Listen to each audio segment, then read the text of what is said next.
उठाओ। भगवान विष्णु के शरीर पर घोड़े का सिर लगा हुआ है और ये लीला का उद्देश्य जो भवानी यहाँ लीला कर रही हैं, अबोध बनकर बैठी हैं, बिल्कुल जैसे कोई ज्ञान ही नहीं, ऐसी लीला कर रही हैं। और इन भवानी की ही कृपा से वो लीला उधर हुई थी। भगवान विष्णु के शरीर पर घोड़े का मुख लगाया गया। ये भगवान विष्णु का हयग्रीव अवतार था।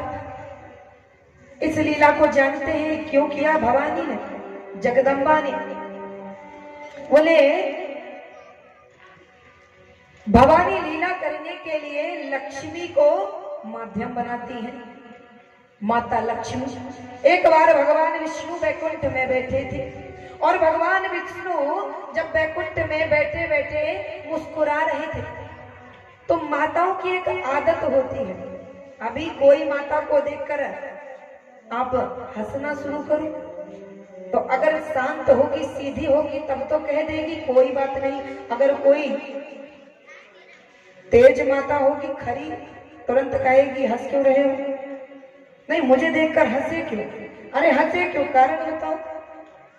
तो यहाँ पर भगवान विष्णु मुस्कुरा रहे थे। माता लक्ष्मी ने जब अपने स्वामी को देखा और उसी समय पर माता लक्ष्मी श्रृंगार करके आई थी, और जब कोई श्रृंगार करके आए और उसको देखकर कोई हंस दे तो उसे क्या लगेगा? शायद मैं सुंदर नहीं लग रही हूँ, यही कारण है सामने वाला मुझे देखकर हंस रहा है। अब माता लक्ष्मी जैसे ही अपने स्वामी के सम्मुख आई, भगवान विष्णु के सम्मुख आई, उसी समय भगवान विष्णु हंसने लगे। माता लक्ष्मी ने बार बार पूछा, मुझे देखकर आप हंसे क्यों? मुझे बताओ कि आप मुझे देखकर हंसे क्यों?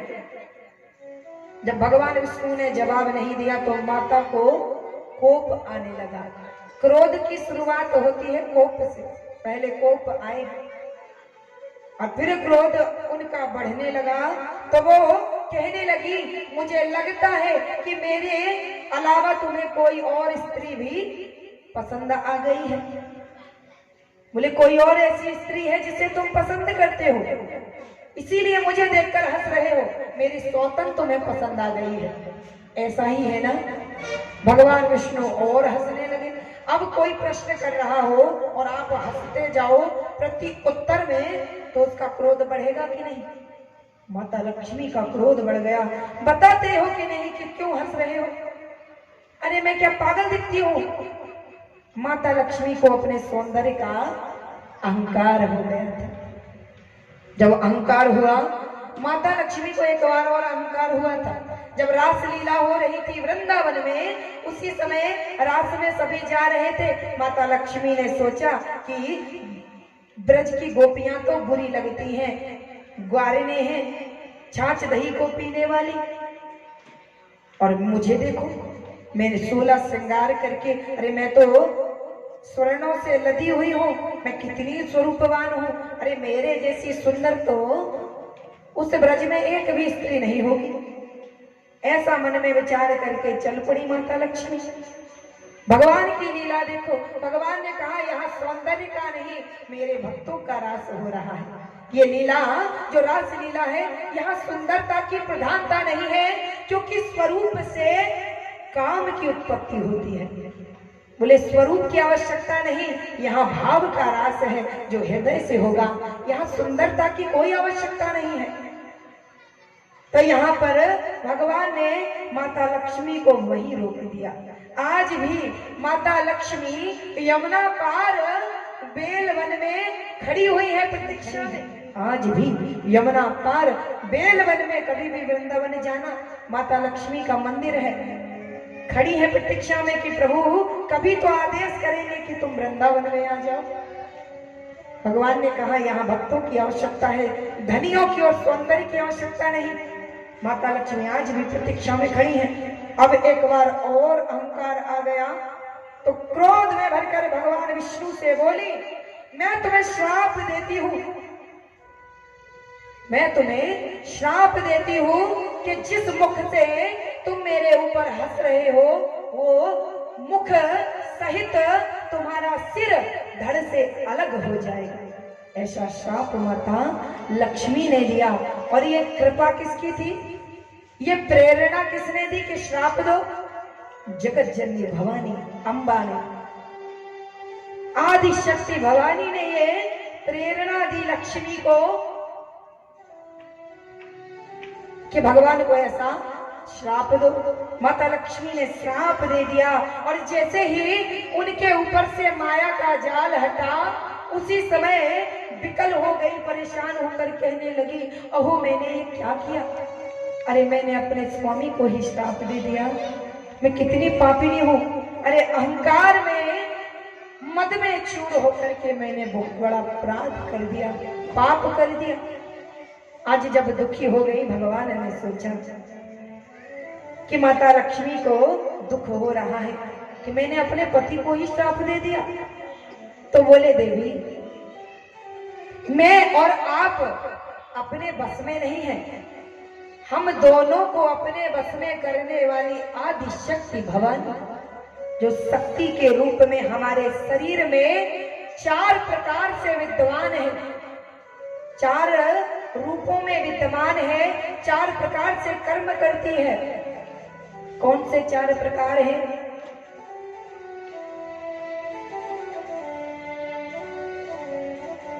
बोले 4 प्रकार से वो देवी हमारे शरीर में निवास करती है। बैकरी, मध्यमा, और ऐसे ही 4 रूपों में हमारे अंदर विद्यमान वह देवी कर्म करती है। और हम तो माध्यम बने हुए हैं, जो कराना चाहती है वो हमें करना पड़ता है। और उन्हीं की कृपा से ये तुमने आशीर्वाद दिया। अब वो दिन भी आएगा जब मुझे लीला करनी होगी। वही दिन भी आ गया। भगवान विष्णु योग माया के वशीभूत होकर के योग निद्रा में शयन कर रहे थे। अब एक राक्षस त्रिलोकी को पीड़ित करने लगा। तो सभी देवता एकत्रित होकर के भगवान ब्रह्मा के पास पहुंचे और कहने लगे, ब्रह्मदेव हमारी रक्षा कीजिए। वह राक्षस जिसका नाम है हयग्रीव, हम सभी को पीड़ित कर रहा है। हमें भय के कारण यहाँ वहां छुपना पड़ता है। प्रभु कृपा कीजिए, कुछ ऐसा कीजिए जिससे इस राक्षस से हमें राहत मिले। इसने धर्म कार्य बंद करा दिए। और ये तो छोड़ो, धर्म कार्य तो दूर की बात है, इंद्रासन पर स्वयं बैठा है। भगवान विष्णु ने कहा, भगवान ब्रह्मा ने कहा, चलो भगवान विष्णु के पास चलते हैं। सभी देवता चल पड़े वैकुंठ में। देखा भगवान योग निद्रा में है। उसी समय बार बार स्तुति की, भगवान नहीं जागे। ये सर कैसे कटा, इसकी कथा है। बार बार स्तुति की, हे कमलनाभ, हे नीला वर्ण धारण करने वाले, हे त्रिलोकी का पालन करने वाले, अपने नेत्रों को खोलिए। भगवान ने अपने नेत्र नहीं खोले। तो यहाँ पर जब बार बार प्रार्थना की, भगवान ने नेत्र नहीं खोले, तो वो भगवान ब्रह्मा, पितामह ब्रह्मा ने कहा कि कोई तो ऐसा उपाय करना चाहिए जिससे भगवान विष्णु अपने नेत्र खोले। उसी समय भगवान ब्रह्मा ने, ध्यान से सुनिए, भगवान ब्रह्मा ने दीमक, जानते हैं दीमक जो लकड़ी में लग जाती है और लकड़ी में मिट्टी का घर बना लेती है। तो ब्रह्मा जी ने दीमक से कहा, दीमक से कहा, तुम एक काम करोगी, तुम लकड़ी को बड़े अच्छे से काटती हो, एक काम करोगी, भगवान विष्णु युद्ध करते करते योग माया में निद्रा में चले गए हैं और धनुष के ऊपरी भाग पर अपने गर्दन को रख करके वे शयन कर रहे हैं। तुम एक कर्म करोगी, तुम उस धनुष की प्रत्यंचा को काट दो। दीमक ने कहा, मैं ये कर्म नहीं करूंगी। इसलिए नहीं करूंगी क्योंकि अगर मैंने सोते हुए को जगाया तो मुझे पाप लगेगा। क्योंकि निद्रा महारानी अपनी संतान को जब गोद में लेती है ना, तो उस समय व्यक्ति निद्रासन में चला जाता है और माता निद्रा अपनी संतान को दुलार करती है, उतनी ही गहरी नींद में वह सोने वाला चला जाता है। बोले सोने वाले को जगाना अपराध है। बोले 3 लोगों को जगाने का अपराध नहीं लगता, और अगर अकारण किसी को जगा दिया तो अपराध लगता है। बोले विद्यार्थी को, चौकीदार को और मुखिया को जगाने में अपराध नहीं है, परंतु अगर अकारण किसी को जगाया तो प्रभु अपराध लगता है। मैं भगवान विष्णु को नहीं जगाऊंगी। तब ब्रह्मा जी ने कहा, हे दीमक, मैं आग्रह करता हूं त्रिलोकी के कल्याण के लिए भगवान विष्णु को जगाइए। मैं तुम्हें यज्ञ का भाग दूंगा। बोले जब यज्ञ होगा और भूमि पर कुछ हविष्य सामग्री गिर जाएगी, वो हविष्य सामग्री पर तुम्हारा अधिकार हो। तुम भगवान विष्णु को जगा दो।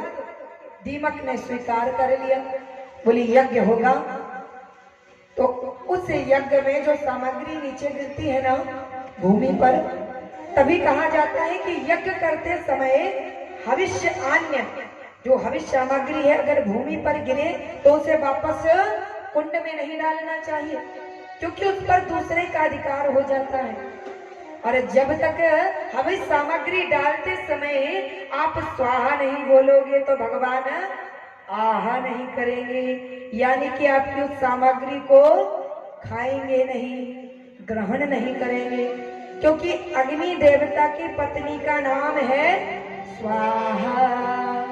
तो बोले जब तक आप स्वाहा नहीं बोलेंगे तब तक भगवान आहा नहीं करेंगे, यानी उसे खाएंगे नहीं। मंत्र बोलिए स्वाहा।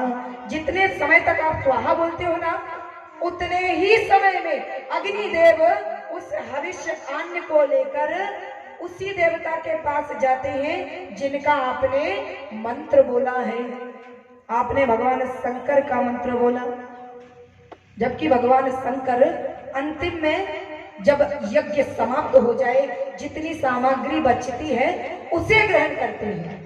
तो भगवान शंकर का बीच में मंत्र नहीं बोला जाता, क्योंकि अंतिम में जब सामग्री बचती है उसे महादेव जी स्वीकार करते हैं। आपने अगर जिस देवता का मंत्र बोला, अग्निदेव उस सामग्री को जल्दी उस देवता के पास ले जाते हैं। जैसा आपका भाव हो वैसे उस सामग्री को ग्रहण करते हैं।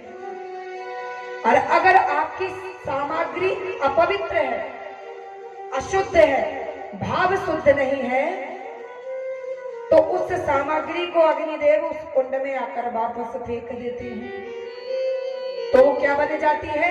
राख बन जाती है। तो यहाँ पर बोले जो भी सामग्री भूमि पर गिरे उसे अग्नि में मत डालिए, उस पर दीमक का अधिकार है। अब यहाँ पर विस्तार में तो नहीं सुनाया जा सकता, कथाएं तो प्रभु की बहुत है, लेकिन समय कम है तो सूक्ष्म रूप में कथाओं का श्रवण कराया जाए तो श्रेष्ठ है। बोले दीमक से जब कहा तो दीमक ने स्वीकार कर लिया और चल पड़ी कहा, जहां भगवान विष्णु धनुष की प्रत्यंचा के ऊपर सर रख करके सो रहे थे, योग निद्रा में थे। दीमक ने यहां से उस धनुष की प्रत्यंचा को काटना प्रारंभ किया। प्रत्यंचा को काटते काटते जैसे ही वो डोर एक छोर से दूसरे छोर से बिलग हुई और भयंकर ध्वनि हुई, उस घोर शब्द को सुनकर त्रिलोकी कंपित होने लगी, भयभीत हो गई। लगता है प्रलय काल आ गया, त्रिलोकी नष्ट होने का समय आ गया। सब भयभीत होकर के इधर उधर भागने लगे। जैसे ही धनुष के टूटने की आवाज आई, उसी समय वह धनुष पर जोर पड़ा तो भगवान उसी के ऊपर अपना सर रखकर सो रहे थे और उस पर जोर पड़ते ही भगवान का सिर धड़ से अलग हो गया। वह धनुष जोर से टकराया भगवान के शीश में और शीश कट के आकाश की ओर उड़ने लगे। अब ब्रह्मा आदि देवता और परेशान, अरे ये क्या हुआ, हम तो भगवान को जगाना चाहते थे, इनका तो सर ही धड़ से अलग हो गया, अब क्या होना चाहिए। अब जो हयग्रीव नाम का दैत्य था उसने वरदान मांगा था, मेरा वध जो करे वो हयग्रीव अवतार लेकर प्रकट हो, मेरे समान दिखने वाला हो, जिसका शरीर हो मनुष्य का और सर हो घोड़े का। तो भगवान ने इसी लीला को करने के लिए अपने सर को धड़ से अलग कर दिया और माता लक्ष्मी का श्राप भी यहाँ पूरा हो गया। उन्होंने अपने पति को श्राप दिया था, वो श्राप भी पूरा हो गया। अब बोले क्या करना चाहिए, तो वहां पर घोड़े का सर काट करके भगवान विष्णु के धड़ पर जोड़ दिया गया। अब जब धड़ पर जोड़ा है तो यहाँ भगवान का नाम कहलाया हयग्रीव। बोलिए हयग्रीव भगवान की।